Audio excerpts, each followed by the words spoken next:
வணக்கம். பரபரப்பு மீடியா செய்திகளுக்காக நான் நிரோஷன். தெற்கு காசாவில் உள்ள ரஃபா நகரில் இஸ்ரேலிய ராணுவத்திற்கும் ஹமாஸுக்கும் இடையிலான போரில் சில இடங்களில் உச்சகளவில் நடக்கிறது. முக்கியமாக ரஃபா நகரின் கிழக்கு பகுதியிலும் எகிப்திய எல்லையில் உள்ள ரஃபா எல்லைக்கடவை உள்ள பகுதியிலும் இருதரப்புக்கும் இடையே போர் கடுமையாக நடக்கிறது. ரஃபா நகரில் பெரிய அளவிலான தரைப்போர் இன்னமும் தொடங்கவில்லை என்று கூறப்பட்டுள்ள போதிலும் நாம் குறிப்பிட்ட இரு இடங்களிலும் நடக்கும் தாக்குதல்கள் பெரிய அளவிலேயே உள்ளன.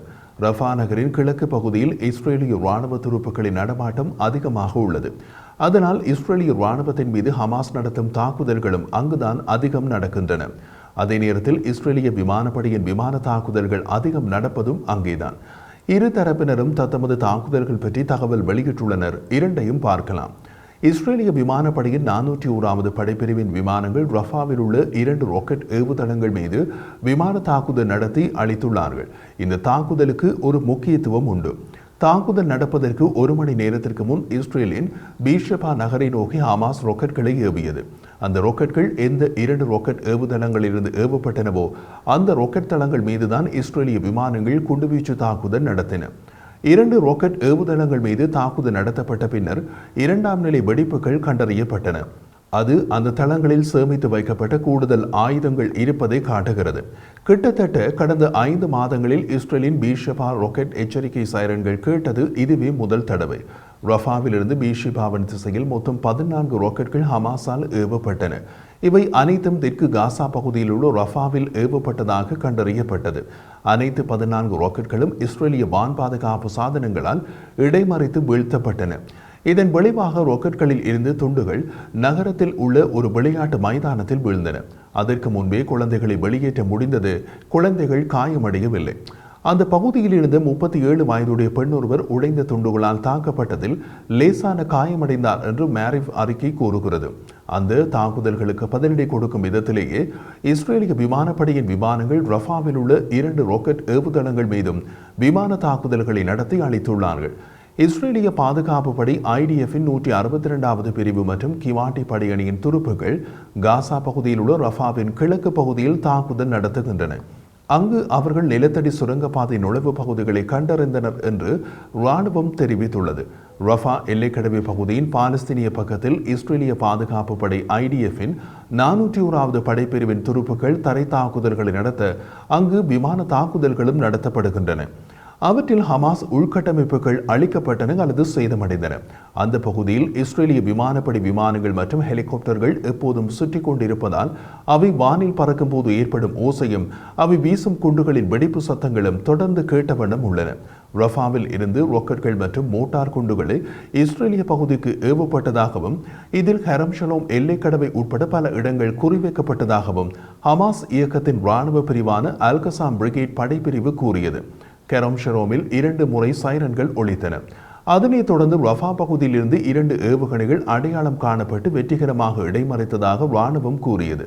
ஹமாஸின் அல் கசாம் பிரிகேட் படைப்பிரிவு வெளியிட்ட தகவலில் அல் கசாம் அல் அன்சார் படைப்பிரிவுடன் இணைந்து ஜைட்டேன் பகுதியில் சுற்றுப்புறத்திற்கு கிழக்கே உள்ள வான் பகுதியில் பறந்து தாக்குதல் நடத்திய இஸ்ரேலிய ஹெலிகாப்டரை SAM-7 விமான எதிர்ப்பு ஏவுகணை மூலம் குறிவைத்ததாக தெரிவித்துள்ளது.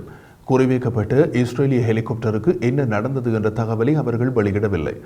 SAM-7 விமான எதிர்ப்பு ஏவுகணை என்று ஹமாஸ் குறிப்பிடுவது உண்மையில் சோவியத் மற்றும் ரஷ்ய தயாரிப்பு 9K-32 ஸ்ட்ரெல்லா 2 விமான எதிர்ப்பு ஏவுகணை.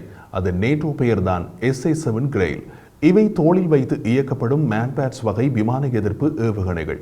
இது செயலற்ற அகச்சிவப்பு ஹோமிங் வழிகாட்டுதலுடன் குறைந்த உயரத்தில் பறக்கும் விமானங்களை குறிவைத்து அவற்றை அதிக வெடிசக்தி கொண்ட வெடிப்பு முனை மூலம் அளிக்கும் விதத்தில் வடிவமைக்கப்பட்டுள்ளது. இந்த ஆயுதம் ஒப்பீட்டளவில் அமெரிக்க தயாரிப்பு FIM-43 ரீடே ஏவுகணைக்கு சமமான ஆயுதம். ஹமாஸ் இந்த SAM-7 விமான எதிர்ப்பு ஏவுகணைகளை மிக மிக அபூர்வமாகவே பயன்படுத்துவது வழக்கம். அதிலிருந்து அவர்களிடம் அதிக எண்ணிக்கையில் SAM-7 விமான எதிர்ப்பு ஏவுகணைகள் கையிருப்பில் இல்லை என்று எடுத்துக்கொள்ளலாம். ரஃபா போரில் ஹமாஸ் SAM-7 விமான எதிர்ப்பு ஏவுகணைகளை பயன்படுத்தியது இதுவே முதல் தடவை. SAM-7 விமான எதிர்ப்பு ஏவுகணைகளை பயன்படுத்தி சூப்பர்சோனிக் வேக அதிநவீன போர் விமானங்களை சுட்டு வீழ்த்த முடியாது. சப்சோனிக் வேக விமானங்களை சுட்டு வீழ்த்தலாம். அதுவும் அந்த விமானங்கள் 12,000 அடி உயரத்தை விட குறைந்த உயரத்தில் பறக்க வேண்டும். ஆனால் அதைவிட குறைந்த உயரத்தில் பறக்கும் ஹெலிகாப்டர்களை சுட்டு வீழ்த்த முடியும்.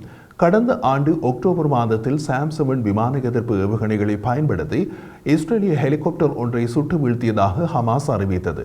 இஸ்ரேல் அதை மறுத்திருந்தது. இருப்பினும் சாம்-7 தாக்குதலில் இஸ்ரேலிய விமானப்படையின் ஒரு ஹெலிகாப்டர் சேதமடைந்தது என்றும் அது பாதுகாப்பாக இஸ்ரேலுக்குள் தரையிறங்கியது என்றும் பின்னர் பாதுகாப்புத்துறை வட்டாரங்களில் கூறப்பட்டது.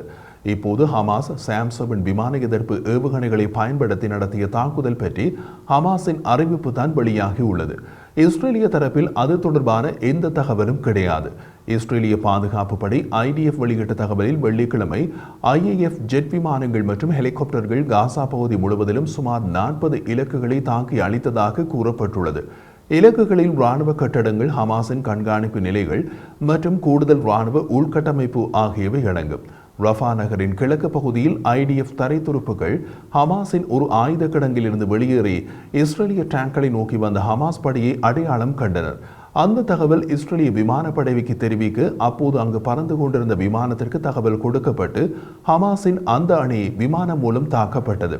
அதன்பின் மற்றொரு விமான தாக்குதலில் ஹமாஸ் அணி வெளியேறிய ஆயுத கிடங்கின் மீதும் விமான தாக்குதல் நடத்தப்பட்டு அதுவும் அழிக்கப்பட்டதாக கூறப்பட்டுள்ளது.